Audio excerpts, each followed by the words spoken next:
Hey guys, welcome back. It's July 19th, 2025, and this is Sports with Mono and Mono. And of course, my co host is Elijah Weintraub, and we're happy to be back. We had a great week. Thanks for all the comments and support and stuff. And Eli, you have the monologue this week. So Yes, I do, and it's great to be back with everybody here once again. The heavy rain has now passed. We uh, have better weather ahead, and a great Monday through Wednesday. Great weather, hot yeah, and not too hot. Great sunny weather. So great here down here in the New Jersey area. But we start off the show with the monologue sponsored by Coriano Trucking in Summerhill, New York. The yep, monologue today is going to be all about soccer.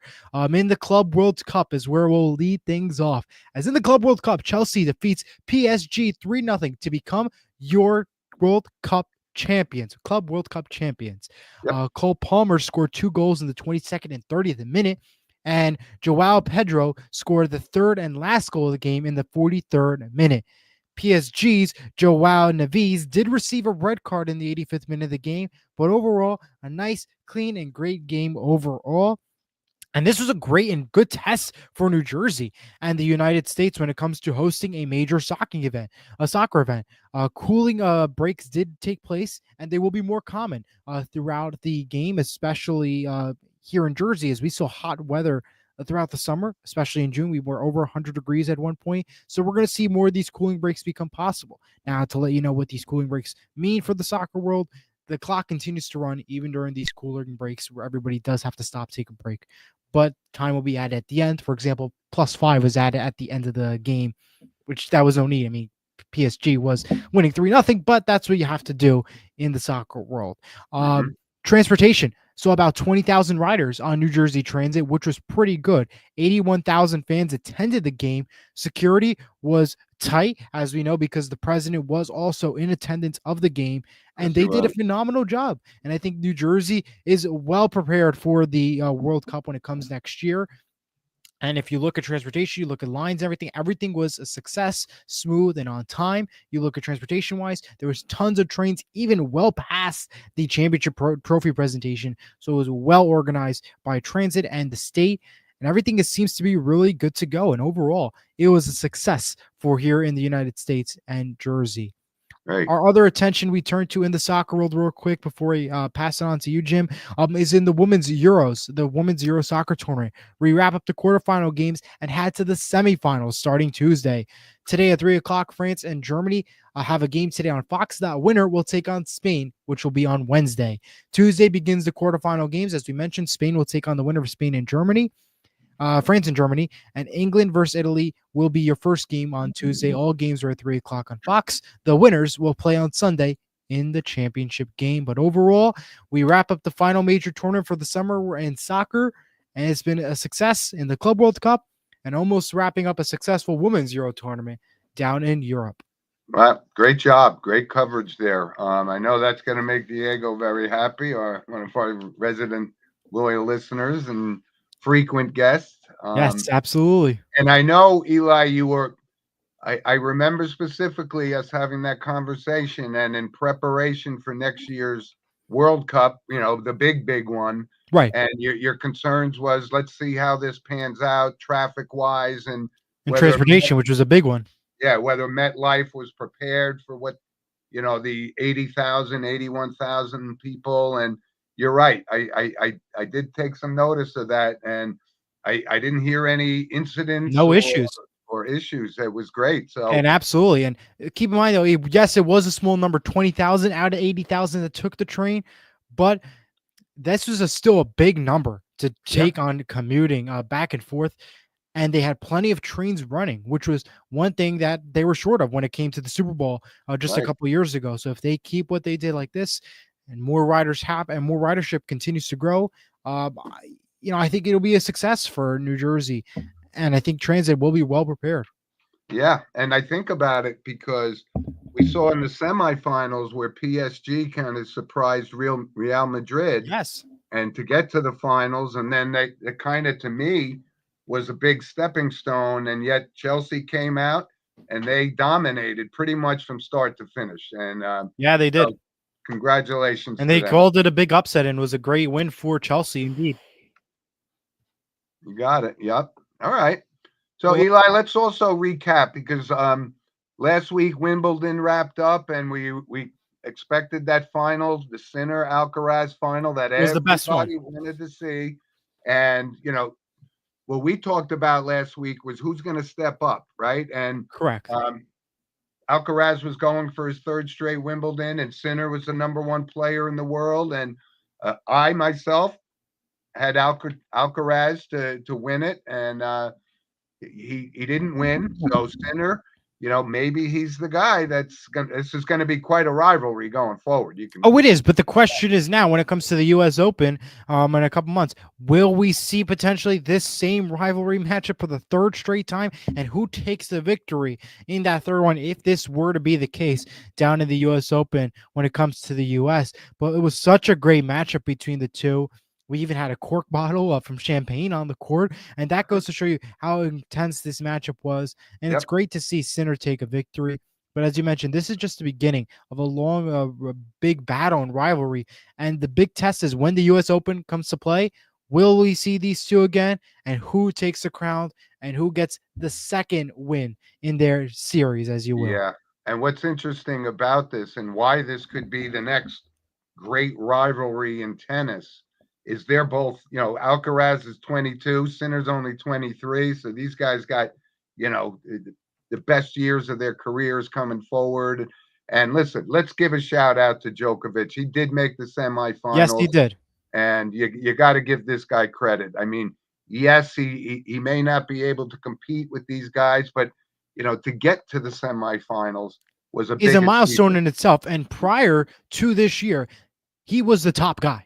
He Yeah. was the guy you looked at when you came to as the face of tennis.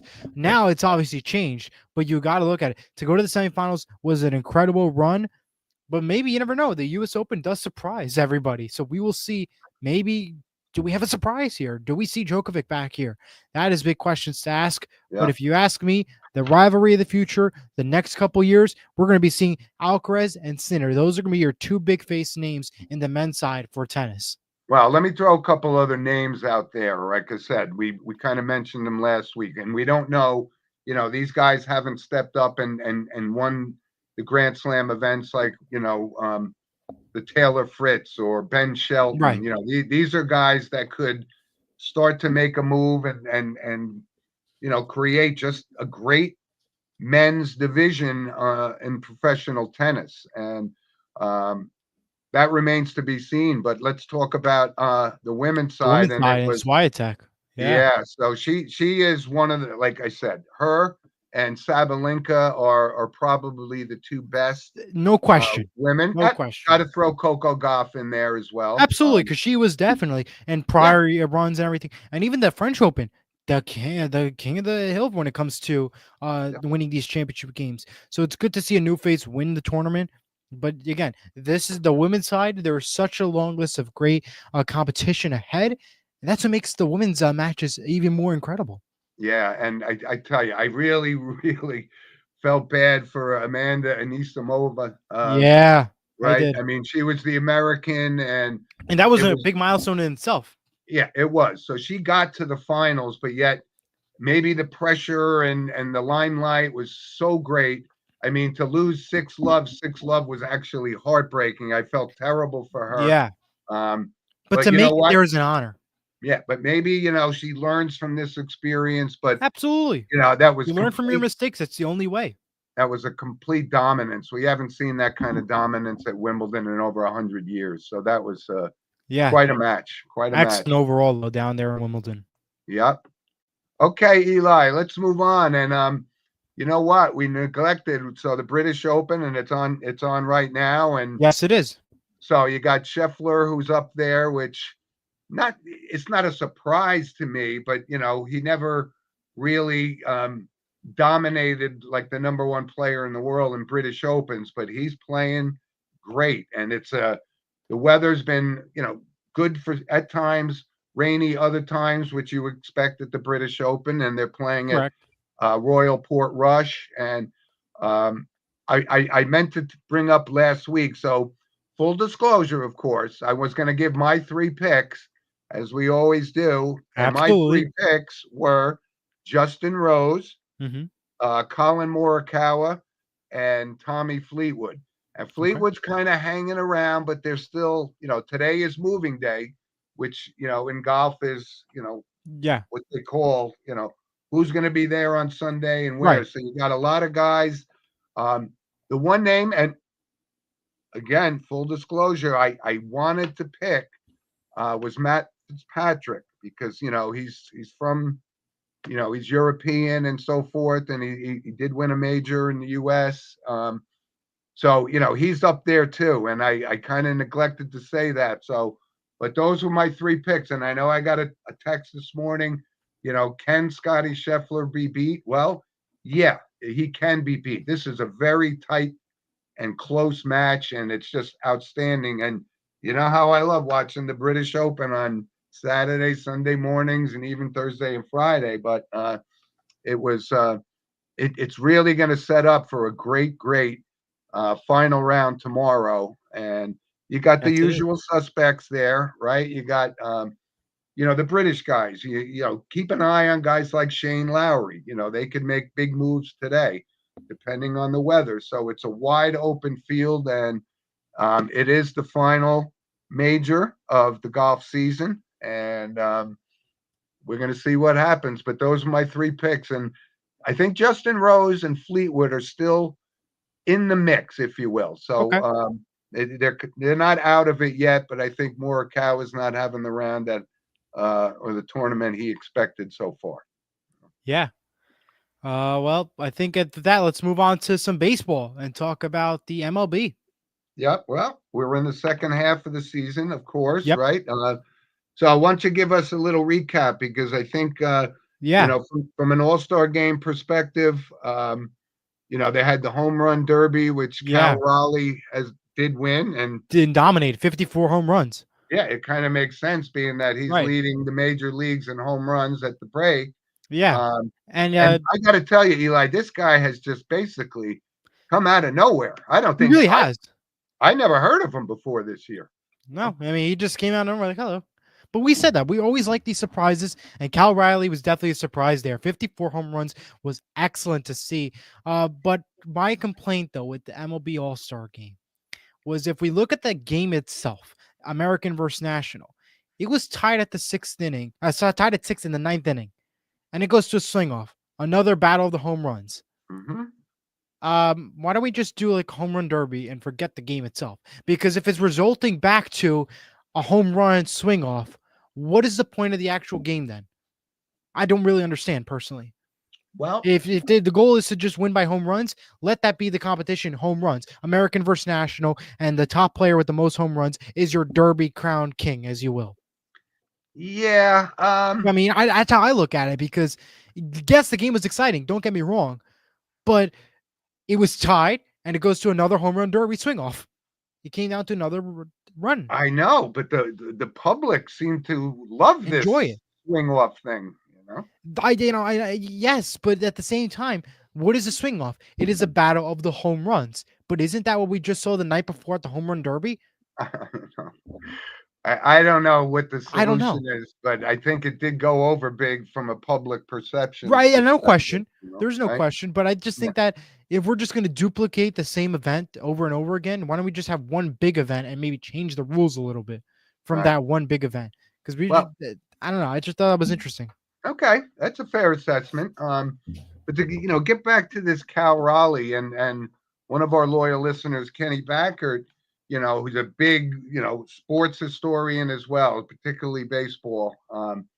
He said he's probably the best catcher in baseball, and now he's hitting home runs at this record pace. So, like I said, he's come out of nowhere, but he's handling himself well. He seems like a pretty decent guy, and you can't help but root for a guy like that. No question. But if you look at the MLB draft, though, Eli Willits from Oklahoma High School is our number one draft pick, and we're seeing this a lot more and more common now. Guys aren't even going to college or the other next level; they're going right from high school into the major leagues. Yeah, pretty crazy if you think about it. He's the youngest player drafted with the first overall pick since Ken Griffey Jr.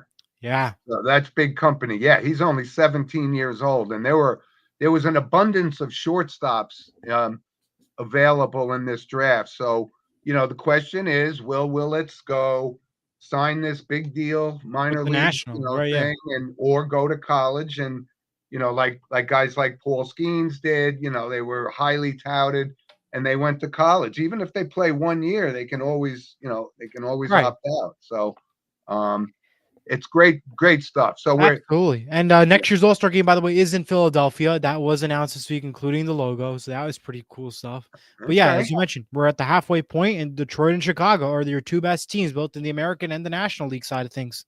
Mm. Yeah, so buy stock in cheesesteaks for next year because they'll sell a lot of them. Yeah, I think that's a good idea. Yeah. Which company do you recommend? Right. Well, there's always is it Pat's versus Geno's? I knew a place called Chubby's That's in true. Yeah. Philadelphia. Now, My daughter went this there. might to put it on cheesesteak topic. I don't like the cheese whiz though for the steak. I like to have like a nice like deli slice of cheese on my steak. I don't want no the like. Fair enough. Yeah, I don't know. That's just my opinion. I know I'm gonna get some criticism for this one. No, there's no criticism here. Let us know in the comments about any of the topics you talked about, including how do you like your cheesesteak? Yeah, That's well, it's the hot dog and mustard versus ketchup, right. debate, right? Ketchup for sure. I resent that, but I'm a mustard and only mustard guy. So Okay. anyway, I'm only ketchup for me. all right. So listen, we're gonna, we saw such an incredible play last night. We did. And we talk about Ronald Acuna Jr., who's like really one of the best top 3-4 players in Major League Baseball. No question. He made a throw last night from right field on the fly to third base. I don't know why the guy on the Yankees didn't slide. If he slid, he probably wouldn't have been out, but he walked right into the tag because nobody expected that kind of a throw. And it reminded me of the 1979 All-Star game. And we talked about Dave Parker last week, right? Hall of Famer, and he passed away. But I remember the 1979 All-Star game. He threw on a fly from right field and threw a guy out at home plate. And one of the greatest throws I've ever seen. Acuna's throw was one of the greatest throws. And there's always this clip of Roberto Clemente. He not only had one, he had multiple throws, both to third base on a fly and home on a fly. So the great Roberto Clemente has, great memories of him playing. And I only got to see him at the tail end of his career, ended up 3,000 hits and so forth. So if you haven't seen that clip, check it out. Check it out. Yeah. It was as perfect a throw as an outfielder can make. And I'm sure Dwight Evans of the Boston Red Sox had many of those too, but those are the ones that stand out for me. They were great. Absolutely. By the way, for anybody who's watching, feel free to comment or send us an email at sportsmanmano@gmail.com. We'd love to hear your thoughts about anything we talked about so far, or if you have any questions, we'll love to answer it here. Yeah, and of course, as the season starts, right, the questions right out of the gate. Yankees lose to the Braves. Mets lose last night as well. So who's going to, what do we got? Probably another like 2 months and a half left of baseball. So I would say about 60 games, maybe 70, maybe 70, 67. Yeah. Yeah. Right around that number. Yeah. But no, this is so a lot of people said, hey, what are you guys going to talk about on the show this week? It's kind of nothing really going on. I got a couple pages in the basket over here and on my desk here. But no, this is a great time. Next week is a different question, but for now, plenty of stuff to talk about. Right. And, what is Ohtani's season going to be like? Is he already a foregone conclusion? And, it really is great to see guys like Skeens and Skubal, and they both started the All-Star game. And it's so funny because Paul Skeens' record is like 2-8, but he has almost a 2 or below ERA. So, that's just an indication. Some pitchers have this knack of pitching and being great, but don't get the run support. And so his record certainly isn't indicative because he is the best pitcher in the National League and Skubal is the best pitcher in the American League. without question. No question. Right? So we're gonna wait and see whether or not we get, Aaron Judge to hit 60 or Cal Raleigh to hit 60 again. And Let's see. Now this is the time for Aaron Judge to keep up his pace and Yep. don't mess it up for the postseason. And I think he'll be Yep. good to go. Don't. I That's all I've think, been saying. yeah, I think Day we're gonna one. get. I think he's gonna redeem himself in the playoffs because I hope he does, and I hope I eat my words because I hope that's the case. Yeah. So please send us comments and stuff Yeah. about, Major League Baseball, because it's a great time of year, and it's really the main focus of sports as we approach. But I'm going to get into some of these things that are upcoming, right? Training camps are starting to open, Yes, and for the NFL. yeah, and I wanted to try to have Luke Whitler on, but I wasn't able to set that up. But he's back for the Cleveland Browns, and let's see what that, how that works out. They got 4 quarterbacks in camp right now, so They do. Somebody's gonna. And like I said, one thing about we're gonna move right to the NFL, because we saw again, and Eli, we're gonna see this over and over and over again. There was the question: the Pittsburgh Steelers, would they re-sign TJ Watt? Well, the answer is, of course, they're going to sign him. The guy's he's going to the Hall of Fame. He's still in the prime of his career. So he signs a 4-year, 3-year, $123 million contract, making him the highest paid non-quarterback in the NFL. And what does that mean? All that does for the balance of pay in Major League Baseball, Micah Parsons is probably going to break that record for the largest contract right? Because he's up. He's proven that he's a dominant force. So Jerry Jones will have to pony up, and he'll probably have more of an annual salary than TJ Watt. And also out there in the discussion is a couple of guys like Hendrickson for Cincinnati. I don't know. I haven't seen him enough to know how dominant, or if he's on that same level with TJ Watt or Micah Parsons. Right. A lot of people think he is. He's definitely great, but him and he's still holding out, so they're still negotiating. I don't think he'll get a contract as high as TJ Watt, but pretty close. So we got to keep an eye on the NFL, because these records, here's an example, right? Garrett Wilson signs 4 years, $130 million. So now he's the highest paid wide receiver in the league. And you think about it, you go, well, what about Justin Jefferson? Well, Justin Jefferson was the highest paid receiver. Right. So every time somebody signs a contract, it moves the bar. And that's why the NFL makes so much money and is the number one viewed sport in the United States. No question. And we do have a couple comments I want to get to from Tom. He says, is this going to be Aaron's big year? Are the Steelers going to the Super Bowl, baby? And TJ and Aaron. The answer to that question, I'm going to be happy to answer that, Jim, is no. Please. No, absolutely not. Thank you. I'll leave it at that. Listen, I agree with you. Is Aaron big here? No, absolutely not. Right. No, is Aaron Rodgers going to come out of this and pull a Tom Brady after 40 years old and lead the Pittsburgh Steelers? The answer is definitely no for me. So I don't know, Tom. We'll see how that Steelers pans Super out. Bowl. If they get another quarterback that's not Aaron Rodgers, yes. Well, it's a make or break year for Pittsburgh. It really is, because every year it's the same situation for the Steelers, and it gets annoying. They make the playoffs, but they don't go far. So the question is, does Aaron Rodgers help save this team? Does the coach got to go? What is the situation down in Pittsburgh? So this is a big year for Pittsburgh, for sure. Steelers Super Bowl bound. It really depends who's the quarterback. That is the big question. And if it's not Aaron Rodgers, maybe. Well, Tom believes that they're going to big, though.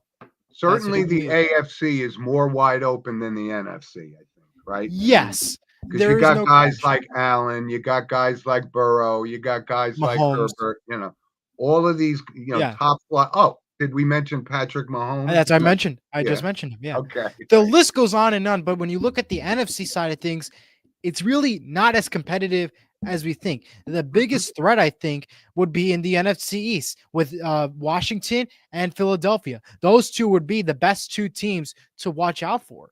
And Because I exactly to that point, Eli, we're talking about right in Washington with Terry McLaurin. He's holding out and wants a contract, and now that um, Garrett Wilson gets that kind of contract, that moves the bar for wide receivers. And right. Terry McLaurin's going to look for as much, if not more, money. And obviously, he's a key component for uh, Jaden Daniels, right? Yes, absolutely. So And Von Miller's an example of that too. Yeah, that signing to me doesn't make sense. It doesn't, but it's the NFL. What doesn't? I mean, everything always has a why, what? Like there's always a W into that. Right. And just look at the other one. The Jets signed Sauce Gardner, 4-year, 120. Right. So he's now the highest paid cornerback in NFL history. How long is that going to last? Right. Not long. Well, clearly 4 years. So yeah. But the question is, that Super Bowl worthy? Yeah. So like I said, we're still a ways. Probably long ways to go. 6 weeks to go. But and the question, of course, comes up for the Jets and the Giants. Is Justin Fields the quarterback that's going to get them to the Super Bowl? I don't think so. Is Russell Wilson going to be the quarterback that gets the Giants to the Super Bowl? No. So, at some point we're going to see. And what if situations? Right. And the Giants have a very, very difficult, if not the most difficult schedule year ahead of them. The league. So, maybe it's time. Maybe even by the time the season starts, they realize that Russell Wilson isn't the guy that's going to lead them, and you give the ball to Jackson Dart. A lot of pressure on a rookie, of course, but he seems pretty confident. He seems pretty certainly athletics, got a great arm, and we're going to see him play quarterback for the New York Giants. No question. It's just a matter of when. Right? So. We have a comment from Eric. He says, "Good morning, happy Saturday to all, and happy Saturday. Good morning, Eric." Yes, and by the way, belated birthday to Mr. Eric Tenbrook from happy belated birthday, Pennsylvania. So, and the last one I got from the NFL is Chief Offensive Lineman Trey Smith signs a 4-year, $94 million deal. He becomes the highest paid guard, which is pretty interesting. Yeah. Right. And how long is that going to last? I mean, well, it's the Chiefs, so it will last. And there is one other thing I wanted to mention on regarding the NFL, and this is kind of it's a strange situation. That there was, the accusations that the NFL was colluding. There's too many of them. I can go on and on, but yeah. Right, but this was a big thing. But not only did the NFL bury this, the NFL Players Association also buried it. And that's what's so, perplexing as to what was going on. So that forces Lloyd Howell to resign as the head of the Players Association. So, what direction does the Players Association go forward? And what reason would they have to bury this? And you have to think that there is conflicts of interest going on. There's so much, but it's political into that. I mean, this is not a good. This is not a good look for the NFL. Well, absolutely not. But yeah. Yeah, and we do have another comment. Tom says, "Watch out for the Broncos and the Raiders. They both have great coaches." And no question, but I don't know if that's gonna be a run though for the money. Yeah, I don't know who's the quarterback for the Raiders now. Gino, yeah. Mm-hmm. There's your answer, Tom. Right there. I'm sorry. Gino. He's not taking. Pete Carroll, different story, but yeah, Gino. But maybe it might work out for him. We'll see what happens. Yeah. Let's talk some. Go ahead. I just want to bring up one other thing. So. Yep. I told you our sponsor, Mike Lynch, had sent me the book called The Dynasty, written by Jeff Benedict, and it's about the New England Patriots. And I got to be honest, I'm reading this book, and it's absolutely riveting. It's the story of when Bob Kraft grew up in Boston, took his sons to the game, and they played in arguably at one point the worst stadium in it. So a lot of this is about how he ended up getting to purchase the New England Patriots, and it was all based on they were going to build a new stadium, and it almost got to the point where Boston wasn't going to provide that stadium that they needed. And there was a lot of intrigue and back and forth. They were very close to moving. They had it all in from the governor of Connecticut. They were going to build that stadium in Hartford, but it turns out there was some sort of manufacturing plant on there, and there was some soil concerns about contamination and so forth. So they end up back, and of course, they built Gillette Stadium. And but what a great book it is, and I'm so caught up in this, and I'm only 150 pages in. I can't wait to finish To this get to book. the end of the book. How many Yeah, pages? and I'm gonna try my best, because once I finish this book, I would love for Jeff Benedict to come on our show and talk Of about course. this a little bit more in detail. Wow. That's Great excellent. book. Though. Great Tom book. comment real quick. He said Vino for Gino. And yeah. All right. Well, listen, let's stick a little bit with football, because college football is right around Yes, the it is. corner. I mean, and there's a couple of interesting facts, right? Alabama coming off a season where they didn't make the CFP and so forth, and it's expanded and so forth. And Kirby Smart and the Georgia Bulldogs lost a lot of quality players, but they're a younger team. So who's going to step up? And of course, this is the era of the college football quarterback, and of course the limelight has been focused on Arch Manning, of course. And I did see a cute little headline called Arch Madness. I thought that was very That's clever. good. That's So good. That's really I good. give credit to people who come up with Come up with these interesting. ingenious ideas, right? Right. But there's also a couple other great quarterbacks in college football that keep an eye out. Garrett Nussmeier is back with LSU, and I think this is a big year for LSU. If they didn't have him, they would have been in trouble, but they do. And could this be the final straw for Brian Kelly? Right, he left that greatest job in the country, coaching Notre Dame, to take this job, and they haven't they haven't won like they're supposed to win, and they play in the toughest conference. That we always say the SEC is like the NFL. These It's the guys are. toughest. It really is. So also a guy, Sam Levitt from Arizona State, excuse me, is getting a lot of good press. And also the Oklahoma quarterback, I think his name is Messer, I think, or something, but can't recall it right now. But he's a up and coming guy, and he's a transfer from Washington State. So college football, I'm excited for, and I think the first biggest game of the year, and this is I think August 30th, is Ohio State versus Texas. So this is Very good doesn't get opening any match. better than doesn't get No, any it better doesn't. than that, And we're back to football, baby. right? Tom comments. He says, "Tiger by the tail for Kelly." Yeah, I know. Well, this is a make or break year for him. Well, speaking of Tom, I wonder what his thoughts are on whether Indiana can repeat that great season they had last year. Oh yeah, Kind of came out of nowhere, but they did. That helped their recruiting. So yeah, the future could be bright for the Hoosiers, but you're going to see, was that kind of a fluke? Remains to be seen. Yeah. Well, with that, let's go to the WNBA real quick and let's talk some All-Star action. Last night was the All-Star Skills event, and taking the victories was Natasha Cloud from the New York Liberty and Sabrina Ionescu from the Liberty, winning the 3-point contest. By the way, this becomes the third time that players from the same team won all the events, both from the New York Liberty. If you're wondering about the threes total for Ionescu, she had 25 in the first round, 30 in the second. In the final game, she beat Alicia Gray from the Atlanta Dream by 22 threes. She had 22 threes to 30, so about 8 threes was the difference. Tonight is the 2025 WNBA All-Star Game. Team Clark takes on Team Coiler at 8:30 on ABC.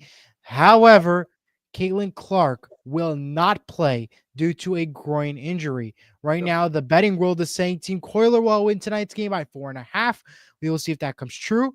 It should be interesting to see tonight's matchups considering the players on each team, including Paige Beckers and Brianna Stewart and Angel Reese on the same team for Team Collier. Look for an incredible game tonight in the All-Star world. Okay. I'm not sure I'll be tuning in for that, but we do have a lot of our WNBA fans out there. So good luck and enjoy that game. Two other notes I have real quick before we move off. The WNBA introduced its newest expansion team named the Portland Fire coming in 2026. The WNBA resumes action on Tuesday with 5 games. One of the best games to watch out for, Indiana, New York, which saw a Liberty victory on last Wednesday's matchup, 98-77. That's what I got in the WNBA. And with that, let's move on to some random points, and that's going to be sponsored by Lynch Toyota of Manchester, Connecticut. Yes, and like I said, we send all our best to them. And Mike was the one that got the book that Jeff Benedict wrote and autographed, 2 Sports with Mono and Mono. So which was excellent. That makes the reading of this book even better. Yeah, absolutely. Okay. Go ahead, Eli. All right, let's start things off. Dave Portnoy from Barstool Sports will now be part of Fox's Big Noon Kickoff. On top of that, a Barstool Sports show will come to FS1 for a 2-hour morning daily window. So it's a pretty big deal for Fox Sports and bringing in the Barstool world to television. Well, I'm waiting for a call from Dave Portnoy to say, hey, we need Sports with Mono and Mono on as part of our portfolio here. So that's coming. That's coming. The NHL will open up on Tuesday, October 7th with a triple header on ESPN. You'll have the Blackhawks and the Panthers, the Penguins and the Rangers, and the Avalanche and the Kings to open up the 2025-2026 NHL season. Damian Lillard finalized a 3-year, $42 million deal to stay with the Trailblazers. And a big one there. Yeah, well, a big one. The guy's he's not going to be playing this, so they're paying him to sit out for an entire season. And he's going back to a place where he said he wanted out of. So this isn't going to make Portland a contender. He's at the tail end of his career anyway, coming off the injury. So this is maybe more of a thank you and bringing him back because he was a fan favorite until he wanted to get out of there. In other news, Lilo and Stitch becomes Hollywood's first 2025 film to reach over $1 billion. For only a $20 million budget, they made over $1 billion. So that's pretty amazing there. I guess. Yeah, the BBC. I know you saw it and liked it. Right? The BBC produced show Bluey becomes the most streamed show of 2025 with 25 billion minutes of watch time. Grey's Anatomy and NCIS followed by in the top 10 most watched streamed shows of this year. So that's pretty crazy to think about. Well, Eli is certainly our entertainment reporter. Yeah. Disneyland has officially turned 70 years old. The park opened back on July 17th, 1955. A shock this week. CBS and Paramount has canceled The Late Show with Stephen Colbert as it was a financial decision, quotation marks. Stephen will not be replaced and The Late Show on CBS will be just going away. My thoughts on it, I thought it was a great show and he was nominated for an Emmy, but at the same time, he wasn't going to win the Emmy likely because the past couple years and likely this year, The Daily Show keeps on winning, which, by the way, Jon Stewart in The Daily Show is absolutely hilarious. You got to give credit to that, so you can't blame. And the ratings were on a decline, but he was number 1 in the window, though, compared to Fallon and Kimball. So this is a really shock. A lot of people were very disappointed by this, but hopefully Steven can regain and maybe get back on the air, maybe with another network or another show. And obviously, we know it's not really a financial decision. It really has to do with a political decision, but we know how that goes from there, but so sad to see for Stephen Colbert. He'll have one more season left. He'll be ending in 2026.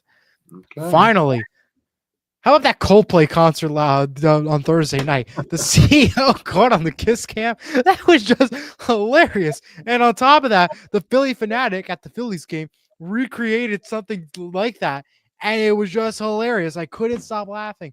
If you didn't see the Philly one, or the Coldplay CEO incident, you got to check it out. It made my whole week, and that's what I got for random points. Andrew chimes in and says, good morning, guys. Good morning, Andrew. And like I said, I got Andrew to thank us for the recommendation last week because I thought The Offer was just a great show about the making of The Godfather. And I was very suspect about it, and Andy stood by his ground, and I told him I'd give him his accolades like I did last week, because it was great. Yeah. But thank you, Andrew. So, yeah, Eli, you took a lot of my random points, but I do have a couple. You're welcome. Terry, yeah, Terry Francona wins his 2000th game as a manager, and now, I mean, I remember Terry Francona as a player. I think his father was also a Major League Baseball player. So he's one of 13 managers to reach that milestone, and he's now the manager.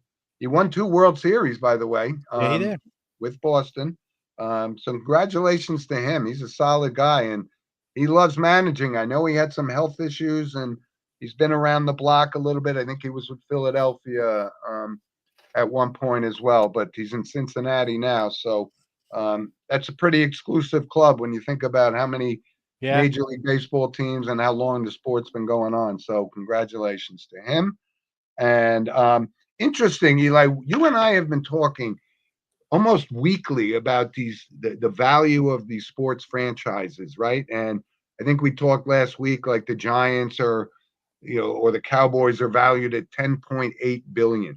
Well, here's kind of like almost a flea market price. The Tampa Bay Rays are for sale.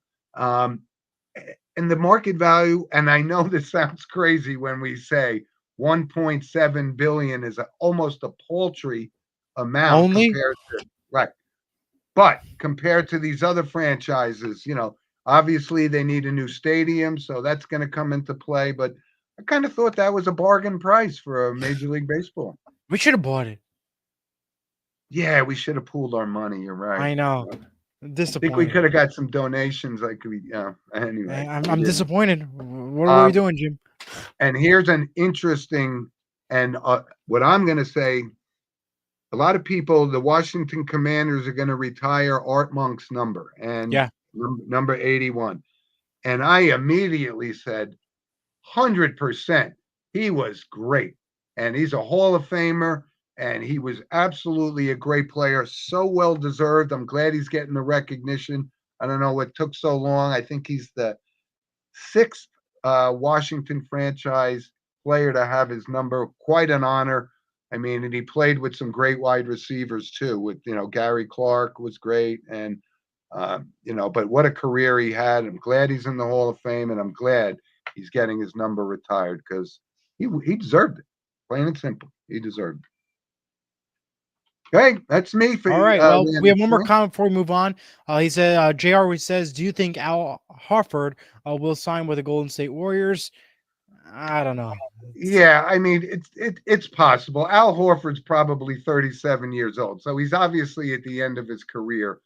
Is that the missing piece, JR, for Golden State? No, I don't think so. But this is part of the whole dismantling of the Boston Celtics, right? Key member of the championship team 2 years ago, and you know what? It's all about money. So give him a shot. If you're going to pay him, pay him. Yeah. Not going to push the needle very much for Golden State. And with that, we move on to the entertainment and photo segment. That's sponsored by Vital Selections. You could scan this QR code to learn more. Yes, and I'm hoping our Vital Selections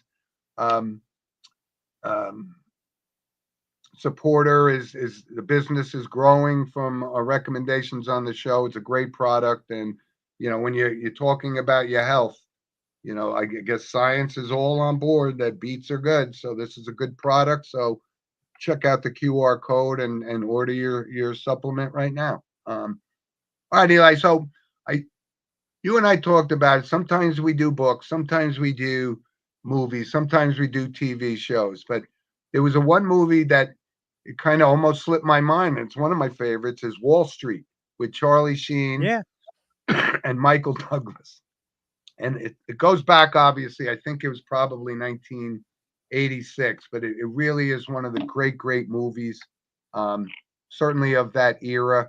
Wall Street 2, it wasn't so good, but sequels, excepting for The Godfather 1 and 2. But great movie. I highly recommend it. And that's my movie recommendation. My recommendation is Who Wants to Be a Millionaire returns at 8 p.m. on ABC on Wednesday, followed by the return of Match Game hosted by Martin Short. So, I love my game shows, and it's back to great game shows. Right. Check it out on ABC, The Returns. Okay, I guess you got all these kind of crazy things. The Celebrity Family Feud. I don't know who would waste a half an hour watching that, but whatever. It's an hour, but yes, I do. And believe it or not, it's actually done really good in the ratings. Over like 4 million people are watching Celebrity Family Feud and Press Your Luck. It's amazing. I can't imagine if I were to take a wager on how many of our Sports with Mono and Mono loyal listeners watch Celebrity Family Feud. I'm going to say none. But maybe our co-host here. And, I do. I watch I love Press Your Luck too. It's on the edge of my seat every time I watch that show. Okay, good. Here's some photos. Now, here's an interesting photo that was sent to me, and I'll tell you who sent it because that's going to be our next picture. But somewhere in that picture is me. So I would love for people. I'm not even going to take the time to even find you because there's just too many people. Well, you got to go one at a time, and if anybody knows, you maybe you have to zoom in a little bit. But I am in that picture, and send us your comments if you think you know what number I was. By the way, I was 10 years old in this picture. I can't even find your number because everybody's blocking the number. So this is gonna be a great challenge. Okay. It's like going through a corn maze when you can't get out. That's what right. But I'm in there. And this is who sent the picture. And these are 31 and 68. Let me write those. Yeah, these are two guys that I grew up with, Teddy and Anthony, and they were, dear friends with us growing up, my brother and I, and they're in all of these pictures too. So that's a great picture that they found. And, it's so funny because they were best of friends when they were 9 years old, and they're still best of friends today. And that's great, isn't it? That's awesome. Yep. With that, we have some notable passings. We do. Why don't you start us off, Eli? Well, Pretty Little Baby. I think that we could start with that. And the iconic song from Connie Francis. She was an iconic singer born in 1937 in Newark. She was 87 years old. It's been blowing up now on TikTok and everywhere you could think of. The song Pretty Little. I'm not going to sing it, but it was such an iconic song. I talk about it all the time. I was a huge Connie Francis fan. And some of the songs you would definitely know. And she had this revitalization on TikTok based on one of her songs. But, some of her greatest songs were Who's Sorry Now? And as you brought up, she was Pretty from Little Newark, Baby. New Jersey. Yeah. Her actual name was Conchetta Francanero. And her stage name, obviously, Connie Francis. But she was a big, big star in the 50s and 60s. Literally, number one hit after number one hit. Great. And it blew up again with a Pretty Little Baby again because of Instagram and TikTok. Andrew says 30. Was that 30. your number? That's right, Andrew. You get the winner. We'll send you a T-shirt or something. Yeah, we got to start doing that. T-shirts and That's pretty good that he picked that out, though. Got to ask you a couple more questions, Andrew, later on after the show. I got to second win these little Jeopardy questions, as you will. You got it. The last one I have was Felix Baumgartner, who was known from jumping from space and the Red Bull space event thingy back in 2012. He died at the age of 56. He died because of a paragliding accident in Italy. Born in 1969, everybody remembers that iconic jump from space, breaking the sound barrier into Earth. I would never do that. I would go to space, but never jump from space. Some credit I got to give to Felix right there. Well, what did you and I talked about? He was kind of the modern day Evel Knievel. Yeah. Right? Yeah. No question. Yeah, that was tragic. Tragic. Who else All right, I got some notables, Eli. One of them was, from the world of politics, it was David Gergen. He was 83, but he was an advisor to, 4 different presidents: Nixon, Gerald Ford, Ronald Reagan. But very astute, very sharp mind, and kind of played, the neutral role in politics, which, as we know, is an ugly business. But right. I meant to bring him up last week because I forgot to bring him up, and I liked him. I liked his take on things, and he was, like I said, an assistant to 4 presidents. Gives you an idea of what they thought of his opinion. Jim Clancy, pitcher for the Blue Jays. And I remember, God, I grew up watching Jim Clancy. He's from the all-time for the Toronto Blue Jays organization, second in all-time starts, innings pitched, and complete games. He was 69. I watched him pitch against the Yankees many, many times. But he was, he wasn't a great, not a Hall of Fame pitcher, but that shows that, where his point is in a franchise like the Blue Jays. He was actually, that's quite a story. Brian Brayman, Eli, was 38 years old, and he was a member of the Philadelphia Eagles 2017 Super Bowl championship, and he passed away from cancer. So that was sad at a very young age, 38 years old. Wow. And also one other one that, and I remember this guy because he played not only for the Rangers. I remember him more as a goalie. He played for the Canadians, but he also played a lot for the Toronto Maple Leafs. And Wayne Thomas was 77. And he was a goalie for the Rangers as well. But he went on to be an assistant coach and then an executive in the league. And he certainly made a name for himself after retiring from the NHL in got 77, so it had to be 40 years ago, right? Right. Well, that's it. We had a great show today. We appreciate everybody for commenting. We'll be back next week as of right now for 10 o'clock. And what a great show we had.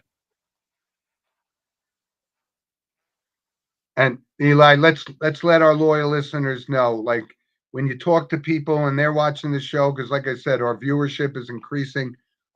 Subscribe to our channel, and that's going to get us like, subscribe, share, do what you got to do. Yep. But anyway, thanks for everybody in the comments today. And of course, our mailbox is always there for you guys to send additional comments after the show.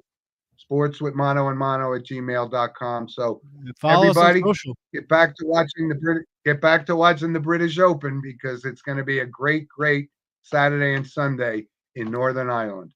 Absolutely. Well, have a great day, everyone. All right. You too. We'll see you, Eli. See ya.